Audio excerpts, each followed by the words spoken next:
पाहत आहोत विश्वविनायक न्यूज, ग्रामीण जनतेचा बुलंद आवाज।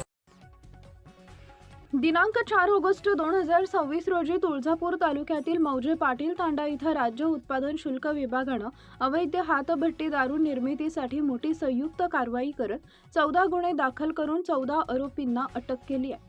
ही कारवाई राज्य उत्पादन शुल्क आयुक्त राजेश देशमुख, सह आयुक्त प्रसाद सुर्वे, अधीक्षक हर्षवर्धन शिंदे, पोलीस उपअधीक्षक मनोहर पाटील आणि उपअधीक्षक मारुती मुपडे यांच्या मार्गदर्शनाखाली पार पडली।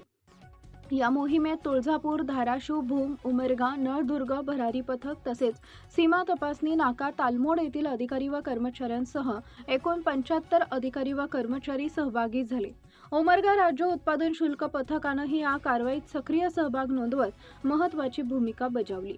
कारवाई दरम्यान 700 बल्क लिटर हातभट्टी दारू, 12,500 लिटर बल्क लिटर रसायन जप्त करण्यात आले। यामध्ये एकूण 5,25,500 रुपयांचा मुद्देमाल जप्त करण्यात आला असून 14 गुन्हे दाखल करून सर्व 14 आरोपींना अटक करण्यात आली आहे। या मोहिमेत निरीक्षक DL दिंडकर तुळजापूर, राहुल बांगर धाराशिव, हरिभाऊ लांडे भूम यांच्यासह दुय्यम निरीक्षक SP कांबळे, रशीद बागवान, पुष्पवती वायकुळे, मुकेश चव्हाण, महेश कंकाळ तसेच जवान आणि वाहन चालकांनी उल्लेखनीय कामगिरी बजावली। अवैध हातभट्टी दारू निर्मिती आणि विक्री विरोधातील अशा धडक कारवाया यापुढेही सातत्यानं सुरू राहणार असल्याचे राज्य उत्पादन शुल्क विभागानं स्पष्ट केलंय। धाराशिव उमरगा मुख्य संपादक विकास गायकवाड, विश्वविनायक न्यूज। अशाच ताज्या बातम्या पाहण्यासाठी विश्वविनायक न्यूजला लाईक करा, सबस्क्राईब करा आणि बेल आयकॉन प्रेस करा।